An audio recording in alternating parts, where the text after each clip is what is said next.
दोस्तों पहले तो कहा गया था कि एक प्लेयर 3 फॉर्मेट नहीं खेल सकता, इसलिए अलग-अलग फॉर्मेट्स की कैटेगरीज बना दी हैं। लेकिन एक बार फिर से ये शोर उठना शुरू हो गया है और ये बड़े हल्के पर उठना शुरू हो गया है और ये मीटिंग के अंदर डिस्कशन होना शुरू हो गया है कि बाबर आजम को तीनों फॉर्मेट का फिर से कप्तान बनाया जाए और शाहीन के साथ 2027 का वर्ल्ड कप नहीं, बाबर आजम के साथ 2027 का वर्ल्ड कप पाकिस्तान को खेलना चाहिए।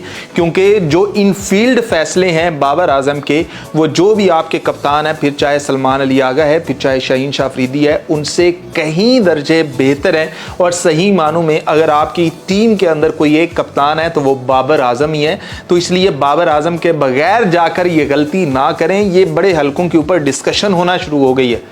पहले तो ये सिर्फ इतना था ना कि भाई बाबर आजम को टेस्ट का कप्तान बनाया जाए, और वो भी पहले ये नहीं था, सलमान अली आगा को ही कप्तान बनाया जाने का इरादा था। सलमान अली आगा को जब कप्तान नहीं बनाया गया तो उस टाइम बाबर आजम ने कप्तानी कबूल की। तो बाबर आजम अब ओडीआई का कप्तान यानी कि शाहीन शाह अफरीदी के साथ पहले ही बहुत पंगेबाजी हो चुकी है, अब क्या और करनी है। आपने देखा है कि टेस्ट के अंदर सलमान अली आगा कैसे कैच छोड़कर भी बॉल जा रही है और वो मुस्कुरा रहा है, मतलब वो आपने देख लिया। मतलब कि और क्या तबाही फैलानी है। बाबर आजम अगर आपका कप्तान था तो भी उतारते ही क्यों हो, बार बार उसे बाहर निकालते ही क्यों हो। तो बाबर आजम को फिर से कप्तान बनाए जाने की ये आवाज़ें उठ रही हैं कि बाबर आजम को ओडीआई 2027 जो है ना वर्ल्ड कप, उसके अंदर बाबर आजम ही कप्तान होगा।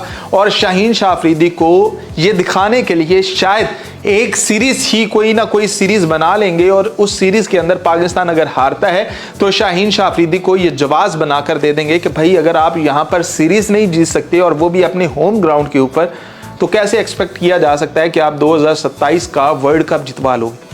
तो इसलिए कप्तान वही होता है जो इनफील्ड फैसले अच्छे करता है। और बाबर आजम के फैसलों ने पाकिस्तानियों को छोड़ो, भाई ब्रेथ वाइट पाकिस्तान का बाबर आजम का यानी कि दीवाना हो गया कि भाई वो जो उसने रोस्टन चेस को जैसे आउट किया कि रोस्टन चेस जैसे ही क्रीज पर आता है, एक बॉल के ऊपर वो फील्डर उधर ले जाता है, एक बॉल के ऊपर फील्डर उधर ले जाता है, फिर ऊपर फील्डर ले आता है, फिर दूर फील्डर ले आता है। रोस्टन चेस को कंफ्यूज करके उस बंदे ने मजबूर किया कि वो शॉट मारे और उसने शॉट मारी और सीधी हाथ में गई।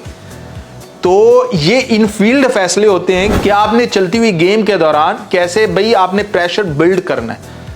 तो ये बाबर आजम जान चुका है, ये बाबर आजम के पास एक्सपीरियंस है, ये बाबर आजम ले चुका है। तो इसलिए एक्सपेरिमेंट और नहीं करते, बाबर आजम के हाथ में ही कप्तानी थमाते हैं और वो पाकिस्तान को आगे ले जाएगा। तो अब देखते हैं कि ये फैसला सिर्फ बातों की हद तक है या फिर ये बाकायदा फैसला करते हैं, और क्या बाबर आजम ओडीआई की कप्तानी भी कबूल करता है, टी20 की भी कप्तानी कबूल करता है या फिर नहीं। बाबर आजम एक अलग सीन है, जो ऊपर सिलेक्टर्स बैठे हुए हैं उनका एक अलग सीन है। सिलेक्टर्स की कहानी सीधी सीधी है कि बाबर आजम को कप्तान बनाओ, सारे ब्लेम से पाक हो जाओ, कि जो भी लोग हैं वो बाबर आजम को ही क्रिटिसाइज करेंगे, सिलेक्टर्स की तरफ तो वो देखेंगे ही नहीं।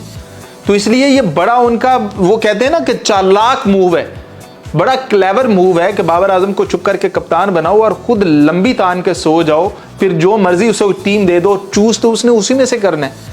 तो फैसला अच्छा आएगा तब भी बाबर है, फैसला बुरा आएगा तब भी बाबर है। फैसला अच्छा आया तो हम भी प्रेस कॉन्फ्रेंस करने पहुंच जाएंगे, वरना बाबर तो है ही, वो तो सबकी गालियां खाएगा ही खाएगा। तो इसलिए एक बार फिर बाबर आजम को तीनों फॉर्मेट की कप्तानी सौंपने का इरादा है।